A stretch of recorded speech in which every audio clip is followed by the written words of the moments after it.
Welcome back to Footballology. So real quick recap of week 4. I hit 10 wins this week, which I was really excited about. I missed on 2, which I really don't feel like I missed, was the Philly-Tennessee game, which came down to the last second, and then the Cleveland-Oakland game, which came down to the last second as well.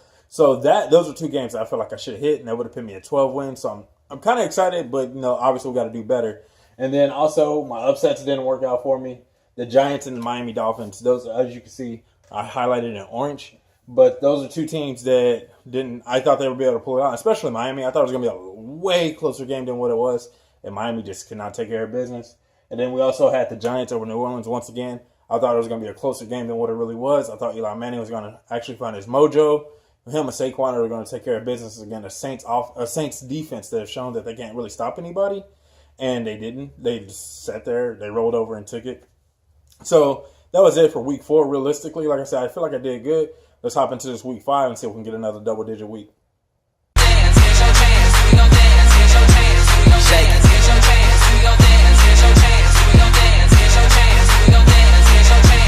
Drop down and shake it, shake. Drop down and shake it, shake. Drop down and shake it, shake. Drop down and shake it. Drop down and shake it, shake. Drop down. So to start off this week 5, I have 2 upset games. I had 3. It was the Rams versus Seattle. I had Seattle over the Rams. But then I seen that they had 2 linebackers out, KJ Wright and Michael Kendricks. Even though I feel like Shaq Griffin can probably match up better with Todd Gurley than the other 2 linebackers could, but I just don't feel like missing those 2 guys as far as the middle of that defense goes, and missing Earl Thomas on top of that, it's not going to be enough to stop that high-powered Rams offense. So I kind of changed my pick at the last second. I went with the Rams. And then also Russell Wilson. I just don't know if he's going to be able to run for his life the whole entire 60 minutes. So to start off this week 5, we have Thursday Night Football. I went with the early upset right out of the gate, Indianapolis over New England. I think that the way Indianapolis defense has been playing this year, it's been surprisingly good. They have a pass rusher, and I can't even think of his name right now, but he's been actually like terrorizing quarterbacks, and that's something that Indianapolis hasn't had since realistically a year or 2 before Robert Mathis retired. And ever since then, they've been trying to search for a pass rusher. They had Jerry Hughes, and they let him go like he was done, like he was a bust, and then he goes to Buffalo and becomes one of the better pass rushers in the league. But anyways, so I like Indianapolis defense against Tom Brady. Even though he's getting Julian Edelman back this week, he's missing Rob Gronkowski. And Rob Gronkowski, as much as it pains me to say this as a Chiefs fan, he is a true mismatched tight end. He is a true mismatched tight end just based off, not even his speed, just his pure size. I mean, he's too big for a safety and he's too big for a linebacker. And he's not like faster than a linebacker. He's just too big for a linebacker. And his high point the ball, like his ability to high point the ball and everything else, he is the ultimate jump ball guy. And so I think that, missing him, I think really is going to hinder this New England offense. And personally, Miami, I just did not like Miami's defense. They were just hot, and I thought their offense may be able to do enough against the New England defense, but that just Bill Belichick doing Bill Belichick things. But anyways, I got Indianapolis over the New England Patriots. I think Andrew Luck is going to go out there, and he might take care of business better than Ryan Tannehill could. And I wish Indianapolis will find a run game. Just trade for Le'Veon Bell. Stop playing around. Moving on to Sunday, we got Tennessee versus Buffalo, which is another upset I had this week. I think Buffalo, I don't know. They're one of those teams. It's just surprising. Tennessee came off of a really hard-fought game this last week, and I just don't know if they're going to be able to fight again. This Buffalo team is really tough. It's not really good. It's just tough. It's a really tough team. And Josh Allen, I think, is the perfect quarterback for them. I just think eventually they're going to put a line in front of him because he's not going to be able to run forever. But I'm going with an upset here, not because of the whole Minnesota thing or anything. They went in I knew they were going to lose against Green Bay because Aaron Rodgers is too quality of a quarterback. Marcus Mariota, for me, I feel like the jury is still out on him, and he still has a lot to prove. And like I said, this Buffalo defense, it's still it's a decent defense. They still got good quality pieces on that side of the ball. So I think they might give Marcus Mariota all he can handle, and I just don't know if he's going to be able to handle it all. And I'm picking Buffalo as an upset over Tennessee.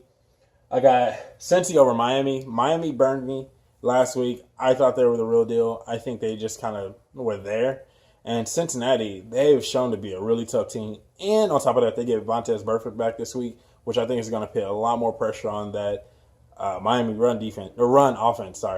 And so I don't know if they're going to be able to handle Vontaze Burfict coming back. That Cincy team is always talented. And I just think they're going to match up. They're a more tougher matchup for Miami. Sorry, they're a tougher matchup for Miami than a lot of people are expecting. Like, they just got so many wide receivers and just overall too many weapons. And if Joe Mixon come back this week, even if he plays sparingly, I think he's going to be a really tough matchup for them.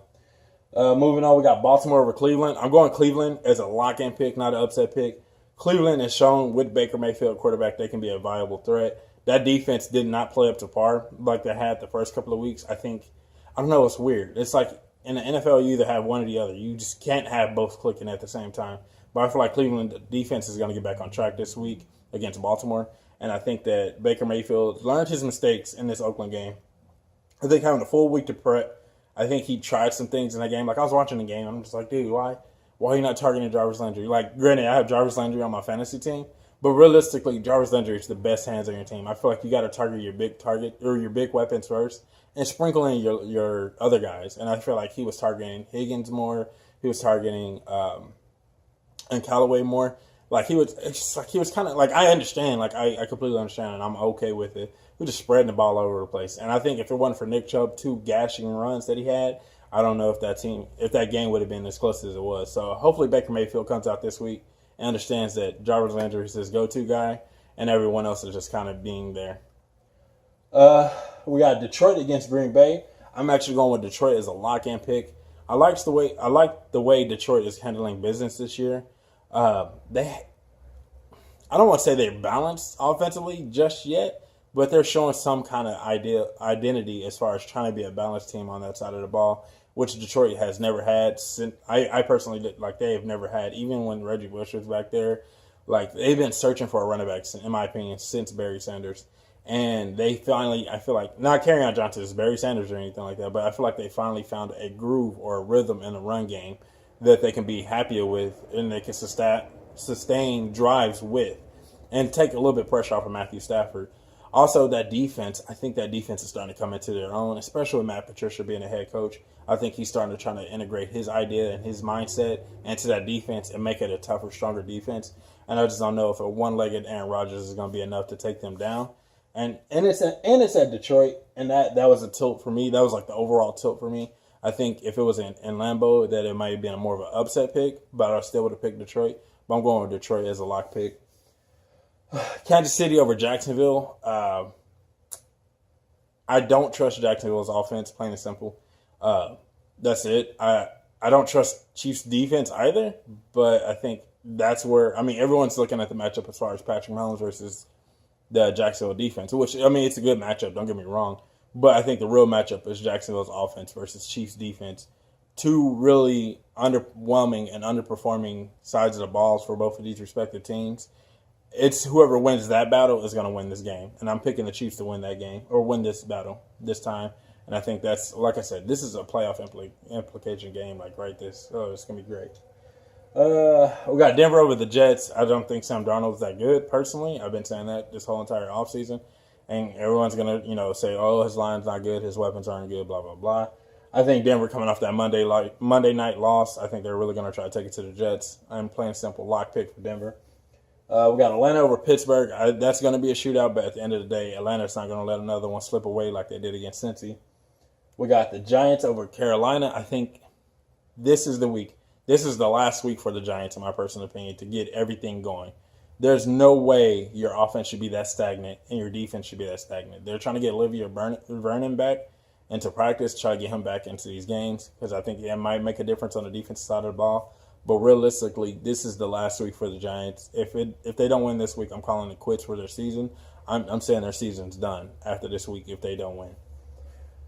The Chargers over Oakland, I think that's a no-brainer. The Chargers have enough defense to slow down the Oakland offense, and they have way too much offense for the Oakland defense. I think that's a no-brainer right there. Chargers over Oakland. We got Minnesota over Philly. This is another playoff implication game. Even though it was the NFC Championship game last year, they didn't have the quarterback that they have this year as far as Minnesota goes. Kirk Cousins is solid. He is a good quarterback. He's always been a really good quarterback. But now that he has the weapons around him, you can see how really good he is. Even with a really shaky and patchwork offensive line, he's still putting up really good numbers. So I think Philly, once again, I just don't know. They lost one to Mariota. And like I said, I'm not 100% fan of Mariota. They lost one to Mariota. I don't think like Kirk Cousins is just too good. Like Kirk Cousins is a better quarterback than Mariota, and I don't think they're going to be able to stop him as far as their defense go. And Carson Wentz is still trying to find his legs, which he's getting. Like you can see, he's getting there. But Minnesota defense has too much to prove, and I think that they're going to get back on track. Like they're too good of a team. They're a playoff Super Bowl caliber team, and they're too good not to get things back on track. And this is, if you will, a measuring stick as far as where they want to go. So I really feel like they're going to bring the noise.